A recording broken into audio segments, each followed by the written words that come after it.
caffeine. Is it the secret ingredient, or is it really and truly the thing that's holding you back? How much do you think people really know about caffeine? Obviously, people recognise it as a stimulant, but not really taking into account the adverse effects that it can actually have. What would you say are some of the warning signs that someone is maybe consuming too much caffeine? Hyper anxious and overthink stuff, and also crashes, big crashes. I think one of the biggest misconceptions was that the caffeine itself gives you energy. Essentially, all it's really doing is blocking something called adenosine. Yeah. Which is that kind of sleepy hormone. And it takes a long time to get that caffeine out of your system as well. We're talking, 6 to 8 hours? If I even had a quid for every time that someone said to me, or I even said to myself, I swear, I'll have a coffee now, it's 3-4 o'clock. Doesn't affect my sleep. Yeah, I've heard it's that. It's just not true. The result of that is increased stress because you're not getting recovery. More caffeine, more stress. But like I say, there's two sides to it, as opposed to just weighing up both sides of that. And I think a lot of people are, and I'm putting myself into this bracket, undereducated on what the negative side could be. Hello and welcome to the T2 Fit Talks podcast, where we aim to educate and inspire individuals to achieve their full potential. I'm your host JT, and today in episode 28, we are talking about all things caffeine. Is it the secret ingredient that everyone actually makes it out to be, or is it really and truly the thing that's holding you back? And to do that, I'm joined by a fellow coffee connoisseur and T2 Fit's most up-and-coming latte art specialist, Mr. Ben Dowling. How are you, sir? Oh, I don't know, that was a big intro. It was. I would not live up to it. It's because I'm adequately caffeinated. How are we? I'm good, not too bad. Yeah. How is the latte art going? Terribly. I think you were witness to my previous flat white, which was a disaster. Too active in the wrist, I was told. But what I can do about that. If anyone is not quite aware of Ben's latte art skills, then if you don't already follow the T2 Fit calls and page, then please do so, because it's definitely worth it. And am I on there yet on that? Well, I think if you're not, then we need to make that a bit more of a regular thing. I don't know. I'm not entirely sure. Yeah, I think we should. I actually wanted to kick things off. Obviously, we're talking about caffeine. Yes. The first thing that comes to mind is coffee for me, and I'm sure for many others. Yeah. Do you actually like coffee? Because I think a lot of people drink it for the outcome potential, what they believe it might do, as opposed to it being an enjoyment thing. Would you actually like it? Yeah, I do. Yeah, I like the smell of it. I actually get quite excited about my first cup of the day. I think I build my morning around it. And I've got this kind of I love going to a cafe, and I get very disappointed if it's bad coffee. But yeah, I quite enjoy the taste of coffee. Yeah. Would you describe yourself as a coffee connoisseur? Definitely. Not as a connoisseur, but like an enjoyer of good coffee. I wouldn't sit there and say, well, I can pick up notes of this in it. That doesn't really interest me. The flavour of it, it's very important. I think that goes along with being able to make a quality cup of coffee as well, because you can have some good beans, can't you? And it could be a disaster. This is very true. Yeah. It's very true. Now, I could sit here for a very long time and talk to you about coffee, because, it's almost, I would say, is it a hobby of mine? Probably a hobby. Fast becoming one. But anyway, I think you've mastered the art of the flat white. Definitely the creativity element. Yeah, I need to get the Swan. I'm a long way from that. The Swan's on my list. A long way off. How long have you been drinking, again, I say caffeine, but coffee, and kind of what initially got you into it? Was it an enjoyment thing? Was it something that you actually started to consume for performance? Was it a job that you were doing at the time where you constantly felt tired? What was it actually kind of? Actually, a lot of the things you just said. But so I used to live in Brighton, and I worked in an office, and I got heavily into coffee there. Too much so that actually it gave me terrible anxiety. I think I just drank too much of it, and it put me off. So I stopped drinking it for 7 years. I think it was about 7 years or 8 years. And then when my son was born, obviously sleep deprivation, it became a necessity, because I was having to get up early and there were long nights of feeding and stuff. So I started drinking coffee again it was a necessary thing to keep me awake. I never disliked coffee to start with. I really enjoyed it, but gave it up purely based on the fact how it made me feel initially. And then that big gap away from it and then starting to introduce it again just to kind of keep myself awake, which again, there's a flip side to it. It can be beneficial, but also can work to your detriment, but I'm sure we'll cover that. But the reason I got back into drinking coffee again was for that reason, but also sort of got into a point of really enjoying it. And like, I've never, like I say, I've never disliked it, but as I've gotten older, I've just enjoyed I think I'm very specific about things that I want to drink, and if it's good coffee, that's great. If that made any sense, I'm not even too sure. Yeah. No, I'm with you. I know for a fact that I started consuming caffeine, and actually probably not through coffee, but mainly through like carbonated drinks when it was around sports and playing sports and having that kind of performance element, being awake as a teen, really. But then definitely got into coffee, probably more so from a social standpoint actually than anything else, which is where just the enjoyment came, but then very closely followed up by the fact that working very long hours just kind of to keep myself awake and alert, and not falling asleep at red lights in my car, which happened a couple of times.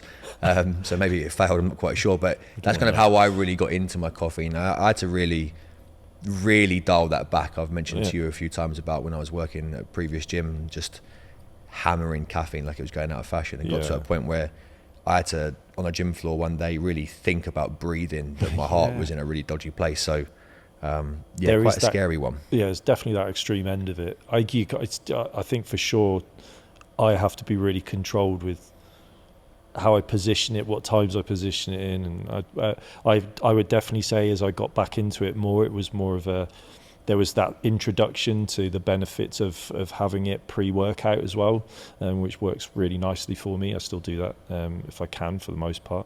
But I think if in excess, there is a time of day where I can't drink it. Weirdly so, no matter how many cups I've had, if I have a coffee past 1 p.m, which is very rare, but if it ever does happen, it induces those effects that I had previously, like from an anxiety perspective.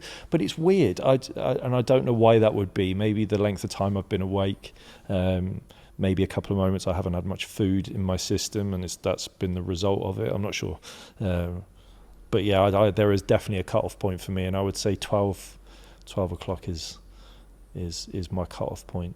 And I never really exceed 3 cups. It's like 2 cups is kind of a blanket thing, but this week I didn't get a lot of sleep. I think I had about 3 yesterday. Probably a bad idea, but yeah, I think that 3 is a magic number for me. Yeah. 4, and I'm struggling a little bit now. Yeah, I'm tipping over the edge on 4. That's not 100%. Happening. But you actually mentioned a few really good things there, which we'll dive into a bit later on, about timings and how to maximise the effects of it, that kind of thing.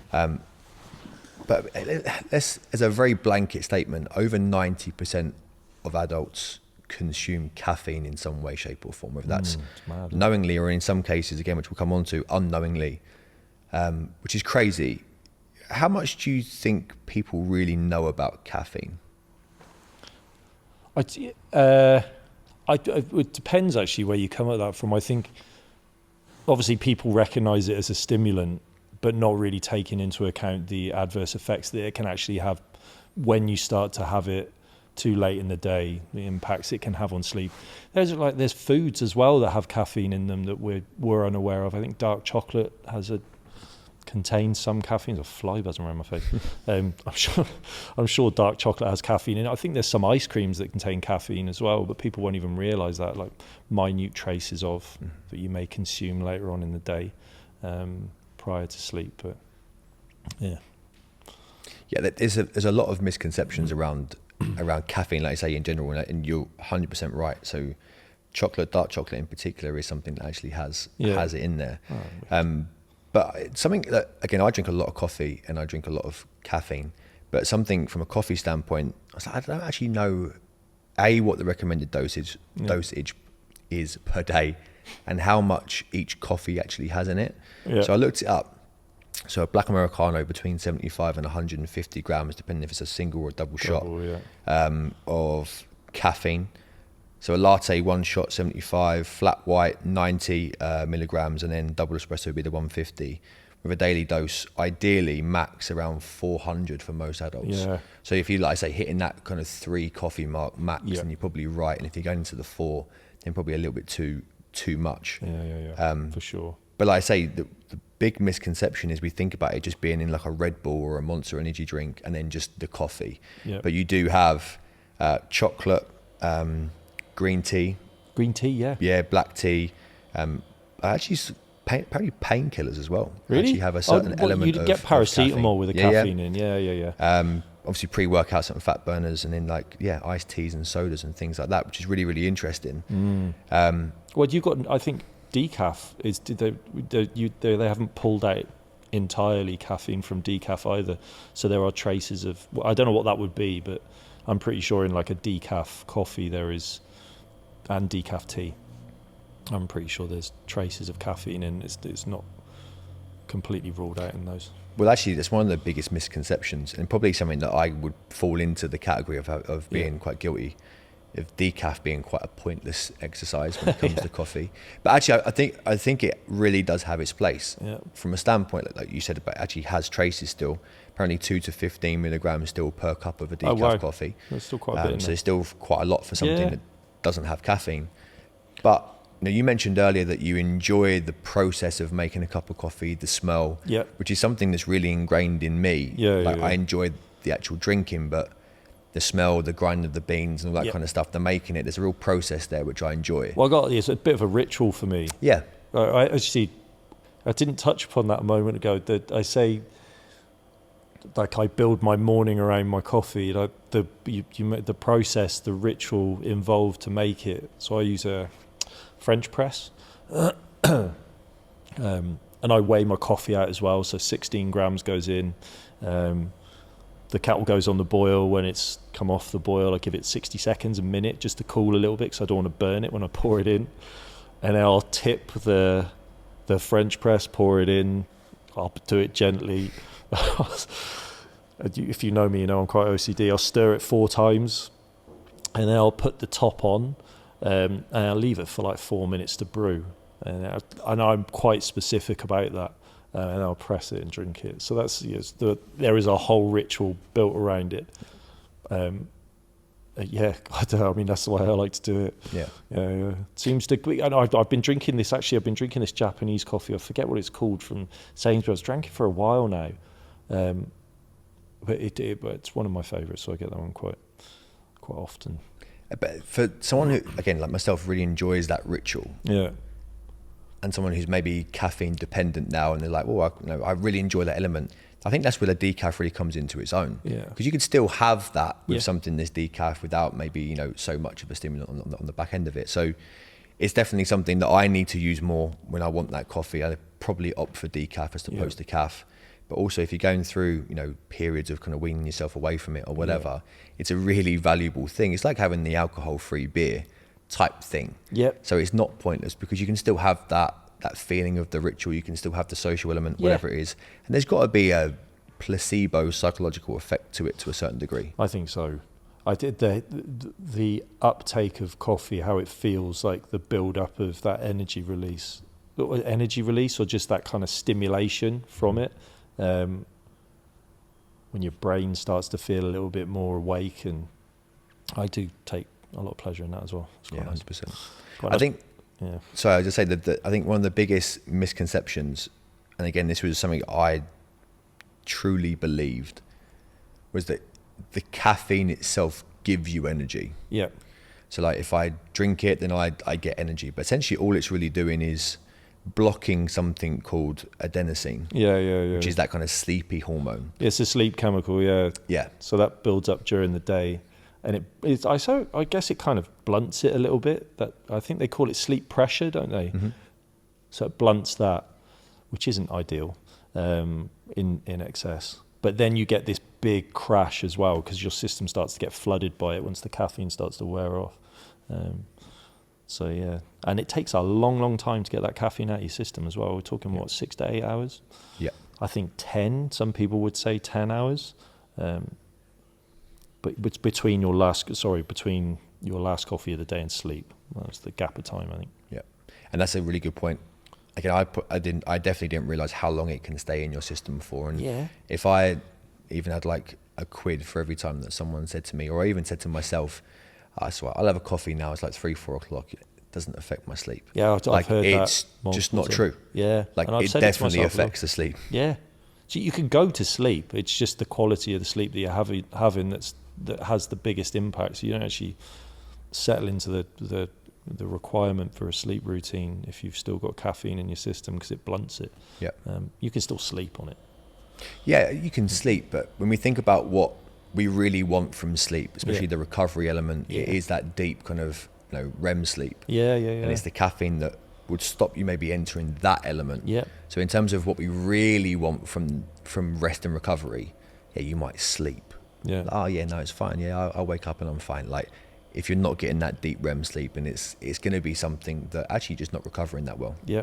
And if we're talking about this as a crossover to exercise, I think we really need to get like caffeine as probably being, like, you could say, one of the best legal performance enhancers on the planet. Do you know what I mean?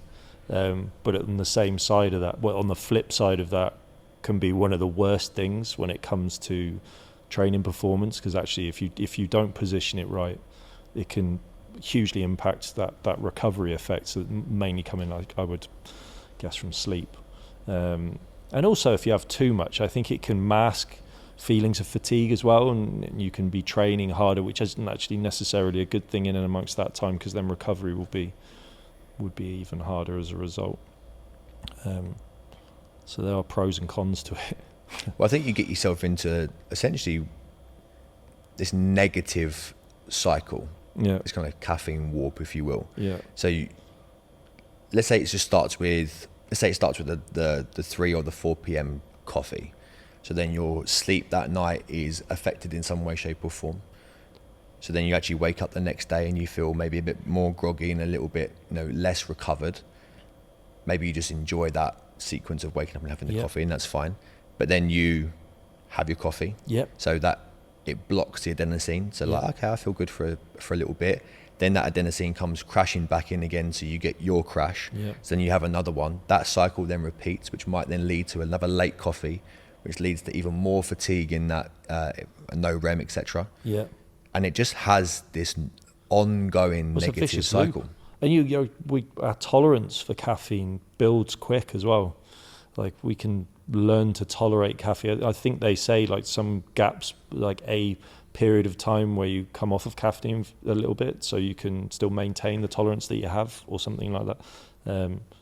But yeah, we can build up a very strong tolerance for coffee, and off the back of that vicious loop, the amount of cups, say 3 per day, turns into 4, turns into 5, because you're chasing that effect that isn't quite what it was when you're having 3, because of that tolerance effect. And vicious circle. They do, as you said there, they do say about having those times where you kind of wean yourself off it, so that you can kind of bring up that sensitivity level again. What would you say are some of the warning signs that someone is maybe consuming too much caffeine, whether it be from coffee, any form of stimulant?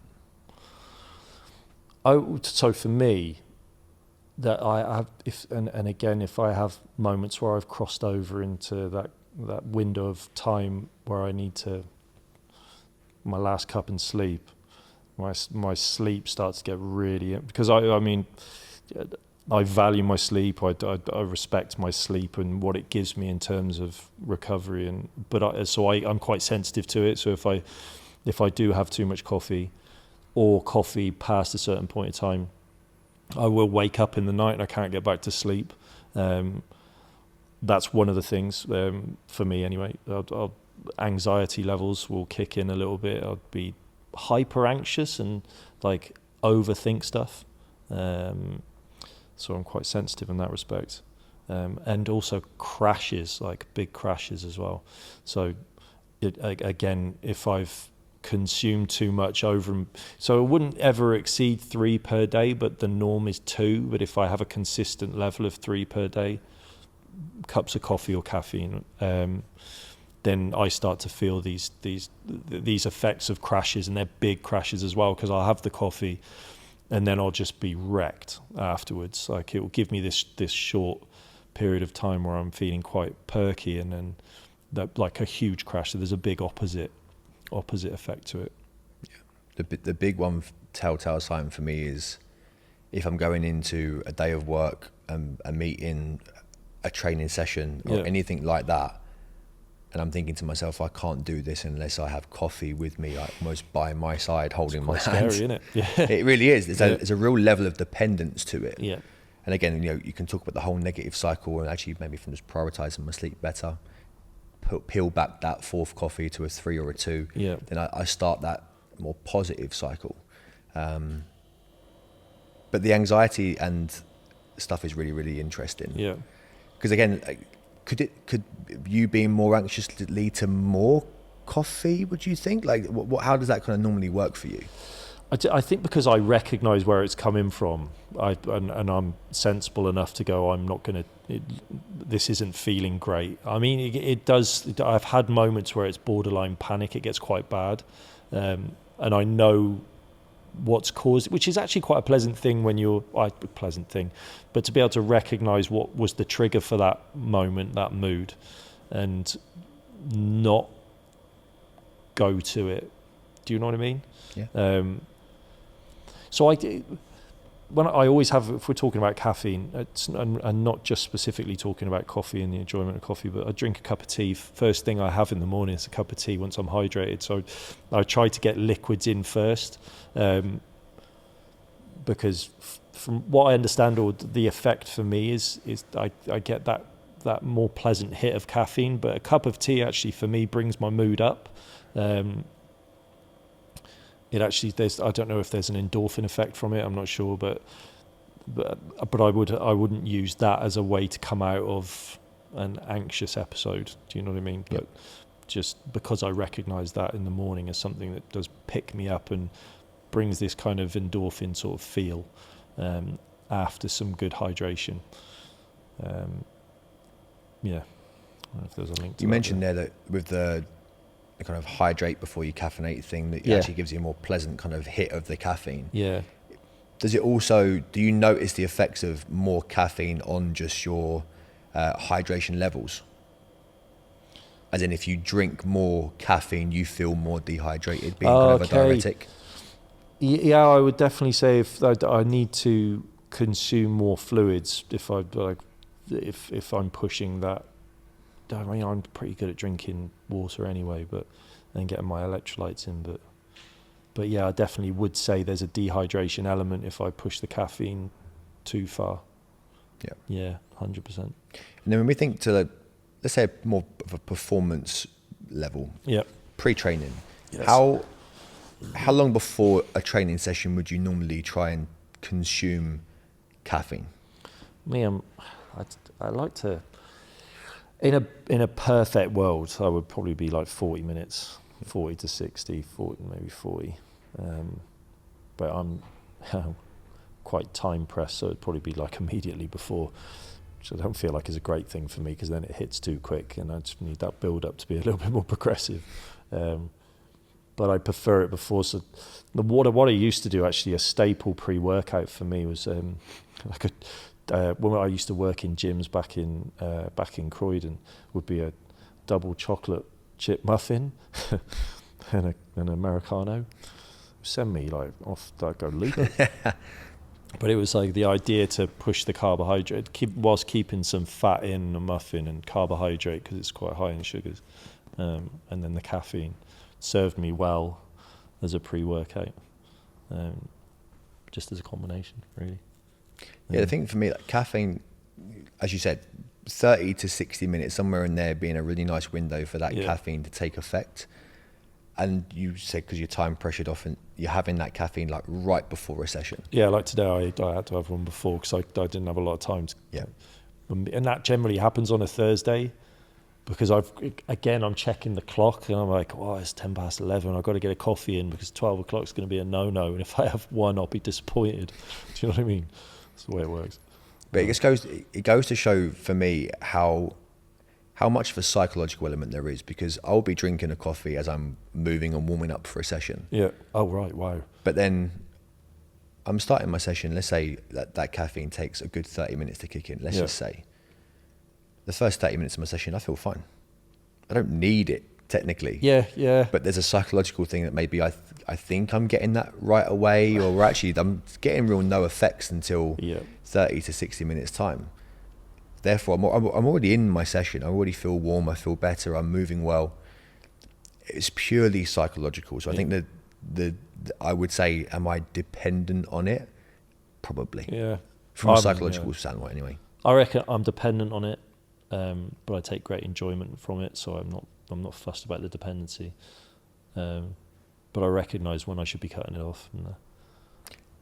The big question is, does it work? Like, for what you need it for, from a performance perspective, from a day-to-day feeling like you can take on your daily tasks, whether it be working here, whether it be family time at home, does it work for you? Yeah, 100%. I think it's proven that it works in those instances as well. From a performance enhancement perspective, I mentioned it before, I do think it's like as a natural legal substance that we can use to help get us through a tough session if used correctly. I think it's one of the best things you could do, provided it's at the right time of day. Yeah, 100%. Absolutely. And in situations like if I'm at home, I've got very energetic 8-year-old boys, like it's full on and intense. A coffee is again a dependency, but it helps get me through those moments where he just wants to do lots of stuff. Do you know what I mean? So I can stay focused. Well, I need that. That makes complete sense. Yeah. But like you say, the science really does back caffeine for a number of reasons. Yeah. But strength and power, endurance and fat oxidization, get my words out, focus and motivation, between 3 and 6 milligrams per kilo boost performance, and potentially even as little as just 2 milligrams per kilo for some people if they're maybe less trained. I never really thought about working out like that, actually. So there's actually like a specified dosage that would probably work. You could get really like intricate with this stuff, couldn't you? Yeah, you could. I mean, do you need to? For the most part, probably not. But it probably just goes to show that the overconsumption that we have, when actually we probably could get away with a lot less. Yeah, for sure. So you mentioned that you had that kind of hiatus of like 7 years when you were not drinking caffeine. Yeah. Can you remember back to when you first came off it? Was there any withdrawal symptoms? How did you feel off the back of it? Did you actually have more, controlled, sustained energy when you weren't drinking caffeine? Can you remember? So so I wasn't clear earlier. I came off of coffee, but not caffeine. I still drank tea. But sorry, what was the question again? So it was like with withdrawals and stuff like that. Did you have anything like that? Yeah, I did. Yeah. Sorry, that was what I was looking for. The withdrawal, was terrible because I was over-consuming it in such large quantities, and I built that up over quite a long period of time. Coming off of it, and I remember it clearly. And I get it now. If you have a day off, there is a drowsiness, and there's like, what's going on? I don't really understand. But that was I think I don't know whether I'm just sensitive to stuff like this, but I was like I think it was a good 2 weeks of withdrawal, of just feeling I couldn't settle into my day. My day was always hazy and foggy. It was never really clear. And headaches as well. Like I don't know whether that's just cliche, but the headaches were terrible. Were coming off caffeine. It's like I was just a massive come down. Do you know what I mean? I was like going cold turkey. It wasn't weaning off either, which sometimes can be a better thing than just like dropping it all together. Because I was probably 8 cups a day. No word of a lie. I was like nailing it. I used to work it was when like late 20s. I worked in an office, and there was a French lad that worked there, and he loved his coffee, and he just it was just a constant thing throughout the day. It was like one every hour. So I was finishing up the day on about an 8th coffee, and we were pushing that for some time. Sometimes just the instant stuff. I wasn't much of a connoisseur back then. Didn't care for my flavoured coffee. Just necessity. You remember the Carte Noire coffee? I was really like the black. I thought that was the stuff to drink. Yeah. But it was strong, and it was a good couple of heaps in as well. Didn't have to mess around with that. I'm pretty sure that stuff got me through a lot of labouring jobs. That's lethal. Stuff, yeah. I mean, the colour of the thing says it, doesn't it? It's true. I'm going to do you over if you drink too much. So it's like 8 cups a day on that, which is terrible. Yeah, so the come down was awful. But then awful come down. Past that, so when that, let's call it 2 weeks, Yeah. subsided, Yeah. how did you then feel? Did you start to maybe level out on how you felt? The energy levels were better? Did you have those, rather than having those like high, low, lows, was it just more of a stable thing? Yeah, difficult actually, because so I remember the extreme of coming off of it, but how I felt afterwards was, I can't really recall it to be honest. Could that be a good sign? Yeah, yeah. So I was, but again, I was still drinking tea, so maybe I was overcompensating with that a little bit. But I don't know what the caffeine difference is between tea and coffee. I think they're quite similar. But I think the uptake of caffeine in tea is a little bit different to coffee. At least it is for me. Like the hit for me in tea is a more gradual effect.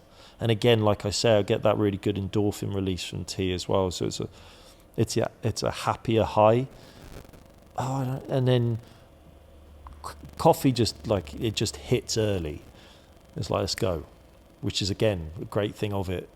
But so I was still, maybe I was just, because I hadn't come off of caffeine entirely, I was still getting something in, and it was keeping it. From what I recall, I mean, I got to a happier place. So yeah, I don't remember it affecting my mood too much after I'd sort of got it out of my system. I don't know. Yeah, I would say it's probably a good sign. Yeah. With the negative one. Yeah, I'll take that. So I wanted to go somewhere slightly different with this, because I think it's going to be really relevant to people, or hopefully a lot of people listening to this. And it's probably something that we deal with on a weekly basis. Yeah. So we mentioned earlier there's a number of ways you can find caffeine. You can find a stimulant. Yeah. But normally we are thinking kind of fizzy carbonated drinks. We're thinking coffees in various forms, that kind of stuff, chocolate, etc. If someone is on let's say a fitness or a weight loss or a body composition kind of journey, or they've got a certain goal for body fat, muscle increase, all that kind of stuff. And we've already spoken about how important sleep and recovery is within the caffeine thing, and how important it would be if someone was looking to go down that route.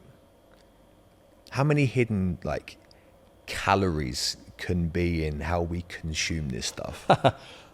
It's a good question, actually. I was glad you were going over that. So Americano, straight up black Americano, I think is like 1 calorie or something. So you're onto a winner with that one. When you start adding the milk in, that starts bringing the calories up. Mostly it's coming from the milk if it's like a flat white, a cappuccino, or even if you're just putting a splash in your Americano. And depending on the milk, I suppose, if you're going for like a full fat, a semi-skimmed or a skimmed, again, full fat's going to have more calories.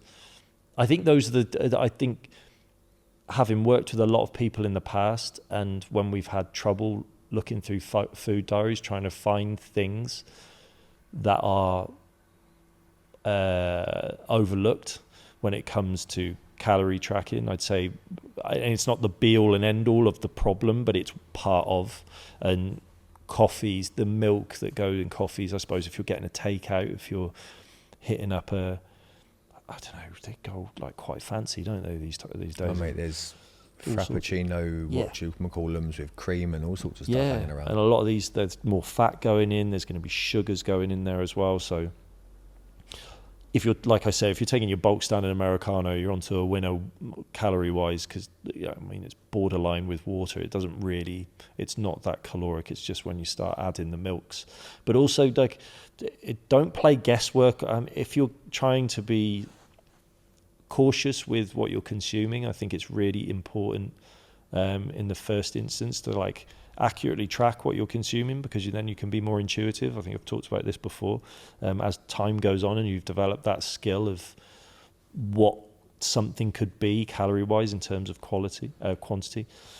So I would definitely say if you're having 3 cups of coffee a day and you're putting a splash of milk in, that could easily be upwards of 100 ml of milk plus 200 ml maybe. So and if you're doing that every day, that's a bank of calories that you're not tracking. Does that make sense? Yeah, completely. If we're linking it like into the reason I raised the point is because when we kind of joked about it earlier, we were kind of practicing all the latte art and all that kind of stuff. Like a couple of months back, I went from drinking just straight the black Americanos with a little bit of water to probably consuming all of my coffees with milk, sometimes full fat milk. Yeah. Because I was practicing the coffee, so I was like, well, the full fat milk's the best milk to use, isn't 100%. It? Because the cream in it's gonna. But I noticed the difference, from a physique standpoint, from how I felt, and without going into too much information, from a digestive standpoint as well. It depends on how you tolerate milk, obviously, but it was incredible. Like just as the smallest change in theory, just adding milk to my coffee. Was crazy. Again, you get into that kind of, there's that habit and routine of doing it, and it sort of gets overlooked. Yeah. But you can't. It's happening. You can't like sidestep it if it's part of something that's going into your body. If it's a part of the routine you've developed, I think it's definitely important that you keep on top of those calories for sure.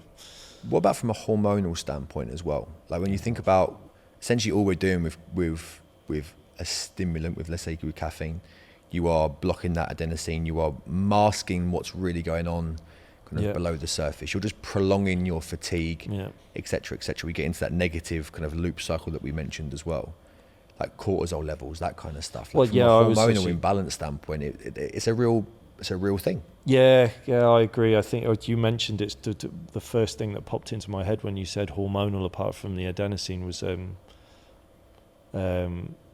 was the cortisol increase, the increase. I mean, it's like one of those things, isn't it? It's like a great thing. It can be your worst enemy, and it will punch up those stress levels. And if you've got quite a stressed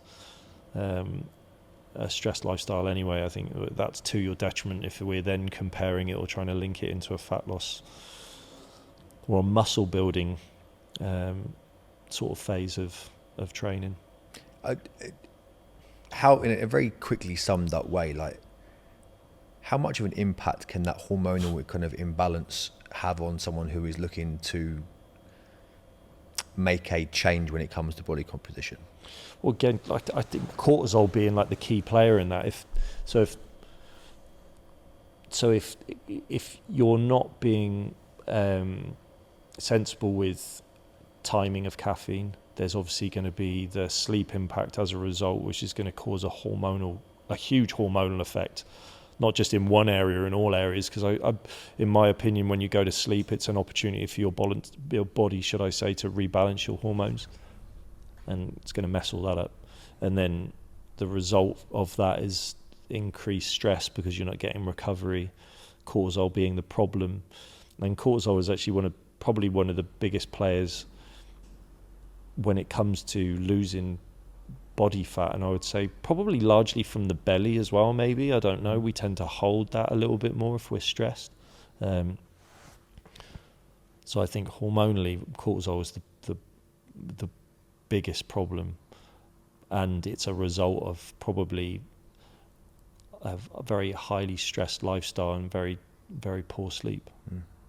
Yeah, one of the reasons I bring it up, again, apart from the fact that we just see it a lot, is when someone's trying to start a journey when it comes to fitness, health, whatever. Yeah. 9 times out of 10, I think the way that we are in this day and age, it means adding things in. Like it means adding 3 sessions a week in. It means adding that walk in, or it means adding as opposed to the first thought about, well, maybe what can I remove from my day or from my week to make that a little bit easier? It's like, well, I'll just maintain that, but I'll add the rest of it in.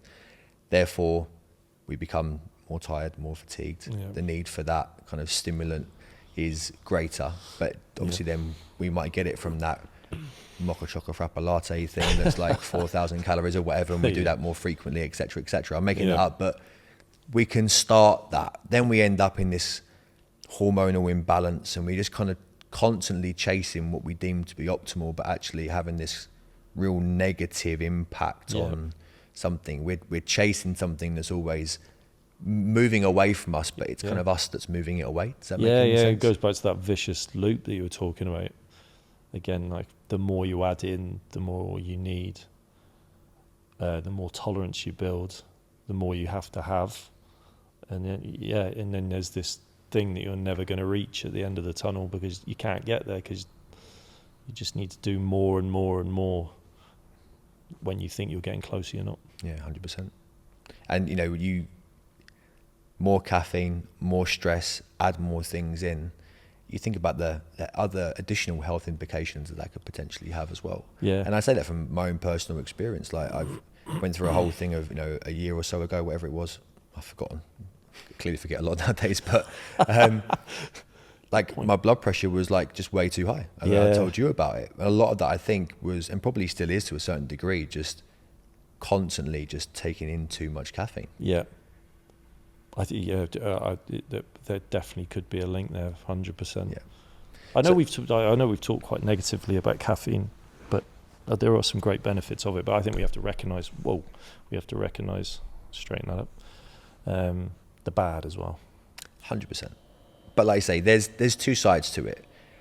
But I think often it's very much played on just the positives. Yeah. As opposed to just weighing up both sides of that. And I think a lot of people are, maybe rightly or wrongly, I'm not quite sure, just, I guess, and I'm putting myself into this bracket, undereducated on what the negative side could be. Yeah. I think there is I was going to say, so if someone, now again, let's say it's me. Yeah. What would your plan be for me? Bearing in mind I drink too much coffee, high blood pressure, probably. I'm not testing it well, which is probably quite bad. Forgetful.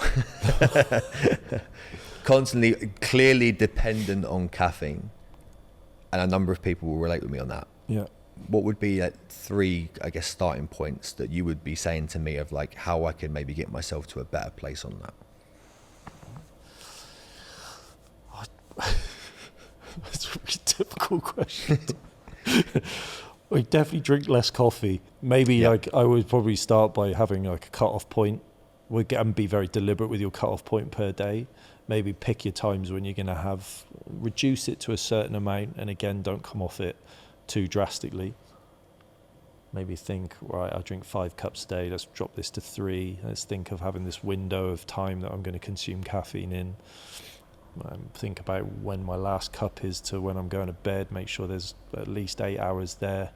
I would encourage more hydration potentially, like if you're not drinking enough fluids. Third one, I'm not really too sure. Just pull up your big boy pants, JT. Big boy pants, yeah, I think so. Yeah.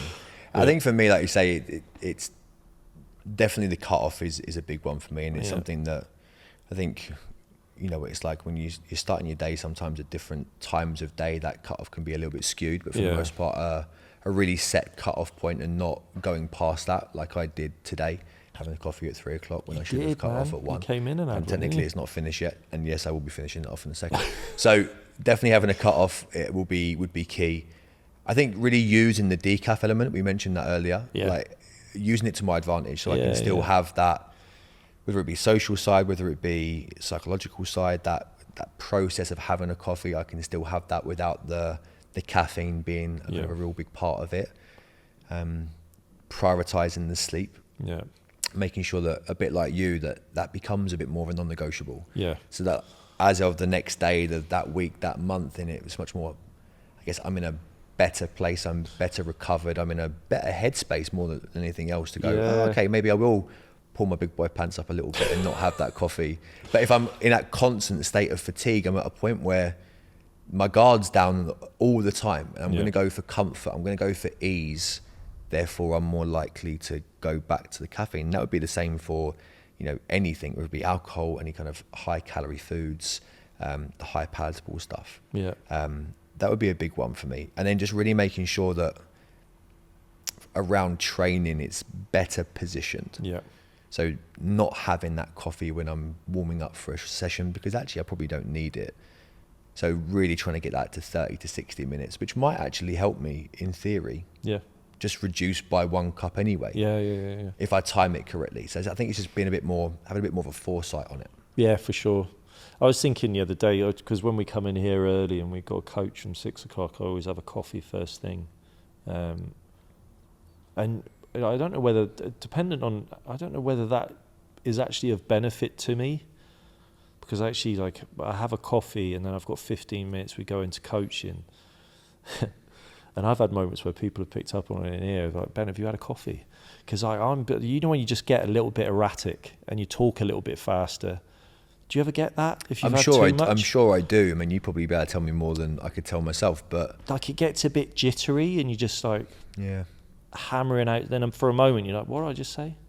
Like, I can get a little bit intense in my sessions. It's tricky though, because this is my problem, is I don't really feel that. Do you not?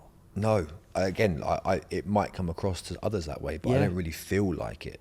Yeah. Which is concerning. Yeah. Just like, when you're trying to reduce an explanation of something, and sometimes you're like, am I still talking? Do you know what I mean? You're like, hang on a minute, I should have finished like 5 minutes ago.